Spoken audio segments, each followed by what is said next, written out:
안녕하세요. 누워서 잠을 청하려다가 도저히 잠이 오질 않아 이렇게 글을 적어 사연을 보내봅니다. 저는 28살이에요. 결혼을 앞두고 있었죠. 저는 예정대로라면 올해 꽃이 만개하는 그 예쁜 계절 4월의 신부가 될 예정이었습니다. 그러나 지금은 모든 결혼 준비가 멈췄죠. 제게 일어난 어떤 드라마 같기도 하고 비극적인 만남 하나로 말이죠. 그 시작은 지금으로부터 3주 전이었습니다. 전 남자친구로부터 꿈꿔왔던 프로포즈를 받았어요. 오랜 기간 만나온 남자친구이기도 하였고, 저 또한 남자친구를 정말 많이 사랑했기 때문에 당연히 결혼하자는 요청을 아주 기쁘게 받아들였습니다. 상견례까지 일사천리로 이어졌어요. 양가의 분위기는 매우 좋았습니다. 예비 시댁에서도 저를 무척이나 마음에 들어 하셨고, 저희 부모님도 마찬가지로 예비 사위인 남자친구를 정말 마음에 쏙 들어 하셨어요. 양쪽 부모님들 모두가 천생연분이고 잘 만났다며 칭찬으로 일색이었죠. 제게는 2살 어린 남동생이 있습니다. 유달리 저를 챙겨주는 동생이지만 오빠 같은 존재인데 제 동생마저도 남자친구를 형이라 부르며 잘 따르는 것을 보니 내가 참 좋은 사람을 만났구나 하며 매일을 행복에 겨워했죠. 그러다 3주 전 남자친구의 가족 모임에 초대를 받게 되었습니다. 예비시댁에서는 특히 예비 시어머님이 저를 예뻐하셨어요. 제게 초대를 하면서 제이야, 부담스러우면 오지 않아도 괜찮아. 정말 괜찮단다. 난 그냥 예비 며느리라고 널 자랑하고 싶어서 초대한 건데 그런 건 너희가 식을 올리고 나서 천천히 할 수 있으니까 부담스러우면 다음에 같이 참석하도록 하자. 라고 하셨죠. 저는 예비 시어머님께 예쁨 받고 싶은 마음에 아니요 어머님, 저 그날 시간 널널해요. 예쁘게 차려입고 참석할게요. 라고 가족 모임에 참석한다고 얘기를 드렸습니다. 예비 시어머니는 제이야 너무너무 고마워. 네 덕분에 내 어깨가 아주 그날 으쓱거릴 거야. 그날 보자 하셨어요. 예비 시어머니가 뛸 듯이 기뻐하셨다는 남자친구의 말을 들으니까 저도 너무 기분 좋았죠. 그런데 지금 생각해보면 그날 가지 말아야 했습니다. 예비 시어머니께서는 우애 좋은 이모님이 하나 있어요. 남자친구에게 이모가 되시는 분이시죠. 자매 사이가 엄청나게 돈독해 결혼 후에도 같은 아파트 바로 옆동에 함께 살 정도로 서로를 위한다고 하더라고요.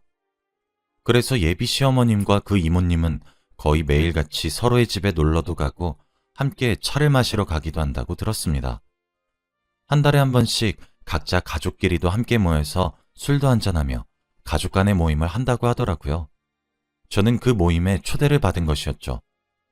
사실 결혼한다는 사실이 믿기지 않고 종종 현실성이 없었는데 그런 모임에도 초대받고 심지어 저를 자랑하고 싶어 하신다는 것을 들으니까 뭔가 가족으로서 인정을 받은 느낌이 들었어요.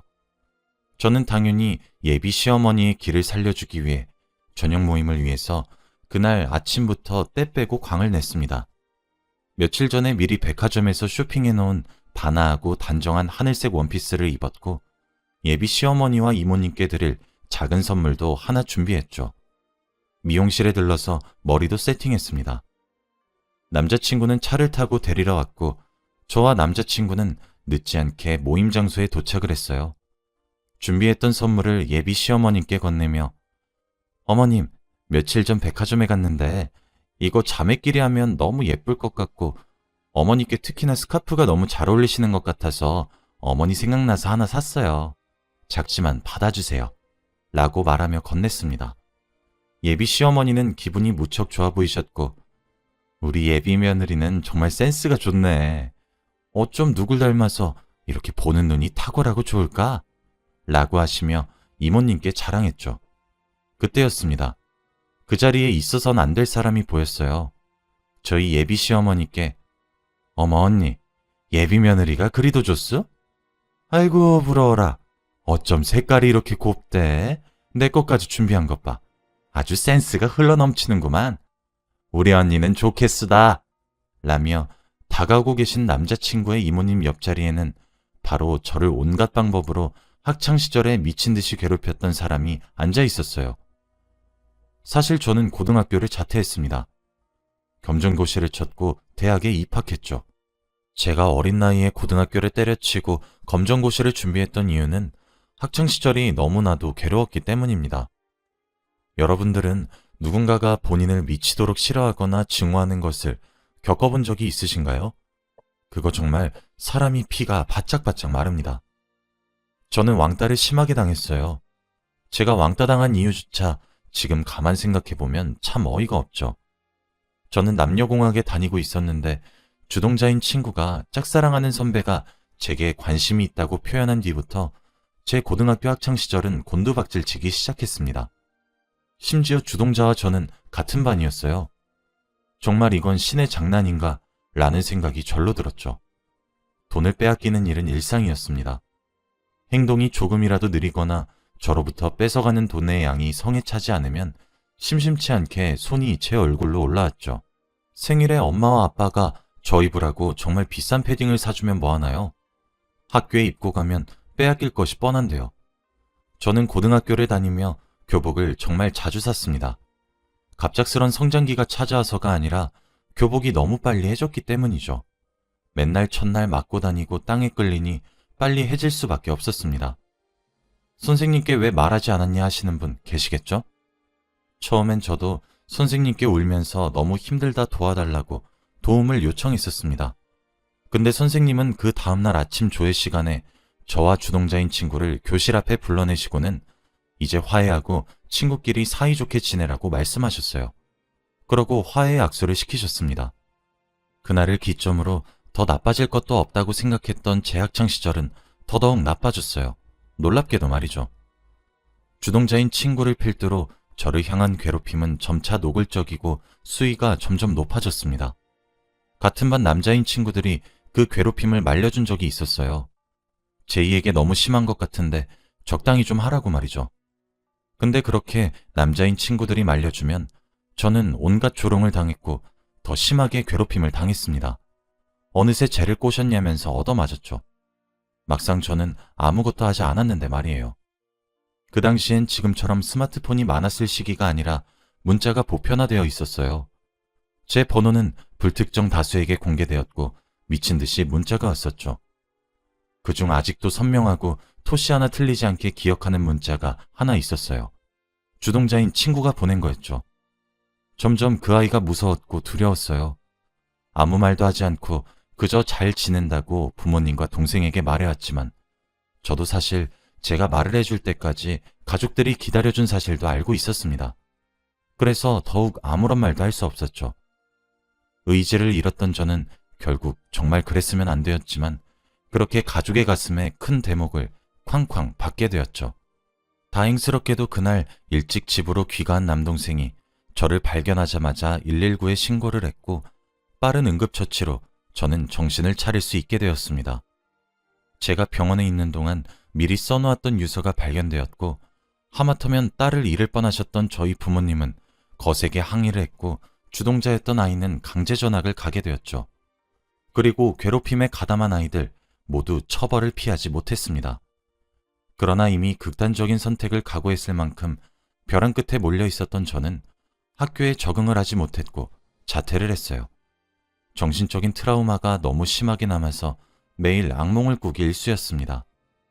그때부터 제 남동생은 제게 오빠 같은 사람이 되기 시작했어요. 검정고시를 준비하기 위해 독서실을 가게 되면 항상 저를 데리러 와주고 고민 있으면 자기한테만 살짝 말하라며 굉장히 의젓하게 굴었죠.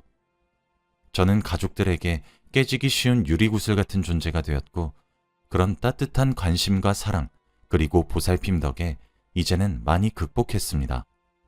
그렇게 저는 대학에 진학하게 되었고 지금의 남자친구를 만났어요. 저보다 2살이 많았던 선배였죠. 참 다정다감한 사람이고 마음이 따뜻한 사람이라서 끌렸습니다. 자연스레 사귀는 사이로 발전했고 사귄 지 한 2년 정도 되었을 때 울면서 고백했던 제 과거 이야기에 눈물을 흘려줬어요. 저를 꼭 안으며 얼마나 힘들었겠냐, 버텨줘서 고맙다, 그러며 우는 남자친구의 모습에 저 또한 아이처럼 목 놓아 울어버렸죠. 저는 그런 모습에 결혼을 결심했었습니다. 이렇게 마음이 따뜻한 남자라면 행복할 것 같았거든요.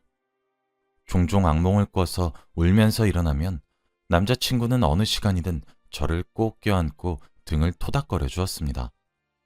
지금은 10년 정도 된 이야기지만 아직까지도 간혹 저의 발목을 잡고 놓아주지 않는 그런 이야기예요. 여전히 지금도 그때를 생각하면 참 괴롭습니다. 남자친구는 종종 이모님네 가족 얘기를 많이 했었어요. 엄청 친한 사촌 여동생이 하나 있다고요. 저와 같은 나이라서 둘이 친해지면 좋겠다고, 본인이 생각하기엔 사촌이 아니라 진짜 내 친동생 같고 어렸을 때부터 같이 자라와서 특별하다고요. 그런 이야기를 들을 때 저는 항상 와, 오빠 너무 궁금해. 그럼 우리 결혼 준비할 때 한번 만나는 자리 만들자. 나도 얼른 친해지고 싶네. 라고 말했었죠. 남자친구의 이야기를 전해 들었을 땐 그냥 마냥 천진한 사람이겠거니 생각했습니다. 남자친구는 간혹 동생이 철없이 굴던 시절이 있었다며 그때 집안이 풍비박산 나는 줄 알았다고, 분위기가 살벌했다고, 그런 말들도 그냥 사춘기를 심하게 겪었나 보네 하고 넘겼었어요. 그런데 우연도 이런 우연이 있을까요? 가족 모임 자리에 계신 남자친구의 이모님 바로 옆자리에 앉아있던 사람이 있었다고 했잖아요. 바로 남자친구의 사촌 여동생이었죠. 그런데 그 사람은 제 학창 시절을 나락으로 떨어뜨려준, 10년이 넘어가도 트라우마에 시달리게 살게 해준, 우리 가족 가슴에 대못을 받게 만든 주동자 아이였습니다. 바로 알아봤어요. 어떻게 그 얼굴을 잊을 수 있겠습니까? 별로 변하지도 않았더군요. 그 아이도 저를 바로 알아본 듯 했습니다. 허공에서 눈이 수초 동안 마주쳤죠. 순간 귀에는 아무런 소리도 들리지 않았어요. 삐 하는 소리만 들렸습니다. 저는 눈이 마주치고 나서 고개를 바로 돌렸어요. 괜찮다고 생각하며 이제껏 지내왔는데 전혀 아니더라고요. 어느새 저는 그 고등학교 시절의 나로 돌아가 있었고 온몸이 굳어버렸죠. 한 발자국 떼는 것도 힘겨웠어요. 아무런 대꾸도 대답도 하지 못하고 몸을 돌려 그 자리에서 빠르게 도망치는 일 말고 제가 할 수 있었던 일은 없었어요. 예비 시어머니와 이모님을 비롯해 모두가 놀랐고 당연히 남자친구는 제 뒤를 따라 나왔죠. 한참을 뛰어 도망을 치고 멈춰서 숨을 천천히 골랐습니다. 남자친구는 갑자기 도망친 제게 화도 내지 않고 달랬어요. 제이야, 왜 그래? 무슨 일 있어? 갑자기 뛰쳐나가면 어떡해. 나 놀랬어. 저는 눈에서 눈물이 쏟아졌습니다. 남자친구는 당황하며 제이야, 왜 울어? 나 지금 너 탓하는 거 아니야. 진짜 걱정돼서 물어보는 거야. 왜 그래? 무슨 일 있었어? 몸이 안 좋아? 응? 울지 마. 제이야, 내가 어떻게 해줄까? 응? 하며 옆에서 안절부절 못하며 달래기 바빴죠.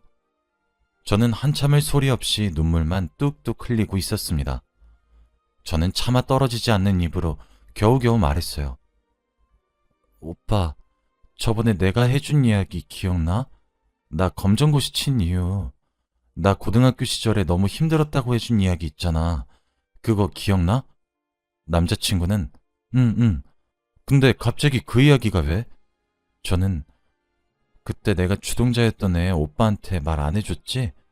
남자친구는 응, 그렇지. 근데 정말 갑자기 왜 그래? 저는 걔야 라고 했어요. 남자친구는 뭐가?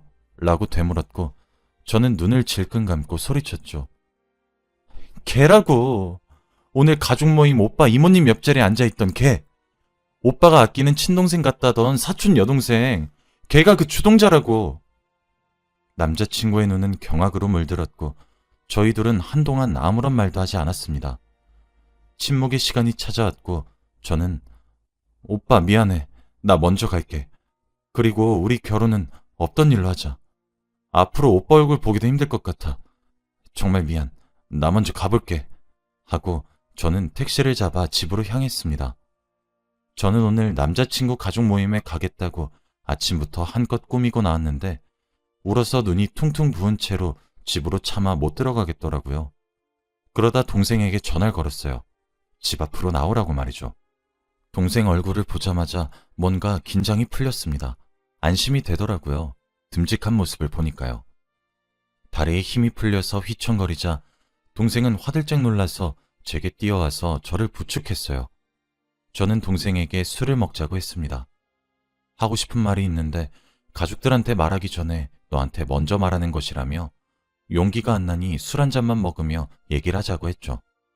동생도 심상치 않은 이야기란 걸 눈치챈 것인지 알겠다고 말을 하며 저희는 집 근처 이자카야로 갔습니다.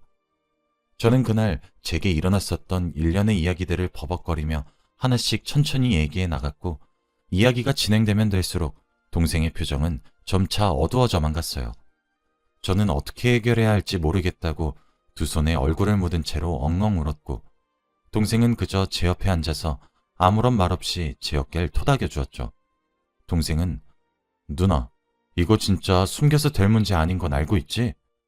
이거 말야 누나 평생이 달린 문제야. 엄마랑 아빠한테 말하자. 누나가 말하기 힘들면 내가 옆에서 같이 말해줄게. 나 믿지? 만약에 그쪽에서 찾아와도 내가 책임지고 모두 막아줄게. 그러니까 걱정하지 말고 그만 좀 울어. 내가 도와줄 테니까 우리 같이 말하자. 응? 이라며 저를 달랬어요. 그 길로 곧장 집으로 돌아갔고 버벅거리면서 말을 제대로 못하는 저를 대신해 동생은 부모님께 모든 사실을 알렸고 부모님도 충격에 빠지셨죠. 그렇게 그날 저희 결혼은 파토가 났습니다. 저희 부모님은 예비 시댁이 되었을지도 모를 남자친구의 집에 연락을 드려서 간추려서 상황을 전달했고 절대 저를 그 집안에 시집을 보낼 수 없다고 강경한 태도를 비추셨죠. 남자친구의 집에서는 아들의 말을 한번 들어보아야 할 것 같으니 잠시 시간을 달라고 했습니다. 그리고는 저번 주에 연락이 오셨어요. 제게 결혼을 강요하진 않겠지만 만일 하게 된다면 책임지고 엮이지 않게 해주겠다고 약속하시며 제 결정을 존중하겠다는 말을 하시더라고요. 그 이후로 너무 괴롭습니다. 가족 모임이 있던 날 이후로 남자친구는 매일매일 저희 집으로 찾아와요. 자기 전에 장문의 문자도 매일 보내고요. 엊그제는 찾아와서 배를 누르더라고요. 보통 집 앞에서 저보고 나와달라 기다리기만 했던 사람인데 집으로 들어왔습니다. 그러고는 저희 부모님께 무릎을 꿇고 부탁을 하더라고요. 어머님, 아버님, 지금 하시는 걱정 모두 다 알고 있습니다. 그래도 한 번만 제게 기회를 주실 수 없으신가요? 저 제이 너무 많이 사랑하고 있어요. 제이가 저희 본가 근처로 올 일도 없게 할게요. 시댁과 연관되지 않게끔 제가 중간 역할 잘하겠습니다. 저희 부모님도 사실을 아시고 제이 결정을 가장 많이 존중을 하시겠다고 하셨어요. 제가 더 이상 제이가 그 아이와 엮이지 않게 노력할게요. 아니, 노력하는 것뿐만 아니라 엮이지 않게 할게요. 맹세하겠습니다. 제가 연을 끊을게요. 그러니 밀어도 좋으니 파혼만은 하지 말아주시면 안 될까요? 제발 부탁드립니다, 어머님, 아버님. 이라며 울면서 애걸하였습니다. 그러고 제게도 제이야, 제발, 진짜 제발, 밀어도 좋으니 제발 헤어지자고 하지 마. 어? 제발, 내가 연을 끊고 안 보고 살면 안 될까? 너한테 상기시킬 수 있는 어떠한 행동도 안 할게. 제발, 응? 하며 우는데 정말 가슴이 미어지더라고요. 일단 부모님이 살살 달래서 집으로 돌려보냈습니다. 조금 전에도 남자친구는 자기를 버리지 말아달라며 장문에 연락이 왔네요. 저는 어떻게 해야 할까요? 저도 남자친구를 정말 많이 사랑하고 있어요. 그런데 어떻게 이런 우연이 있을 수 있나요? 저는 언제까지 그 아이의 그림자에 가려져 행복을 포기하면서 살아야 할까요? 제가 정말 결혼을 하게 되면 괴롭고 힘든 상황을 피할 수 있을까요? 저는 이 사람 없이 산다는 상상을 단 한 번도 해보지 않았습니다. 첫사랑이자 첫 남자고 결혼을 하고 싶었던 사람이니까요. 제가 그리는 미래 한켠에 당연하게 자리를 잡았던 사람입니다. 하루가 다르게 몸과 마음이 무너져 내리는 기분이에요. 저는 어떻게 해야 할까요? 제 사연은 여기까지입니다. 들어주셔서 감사합니다.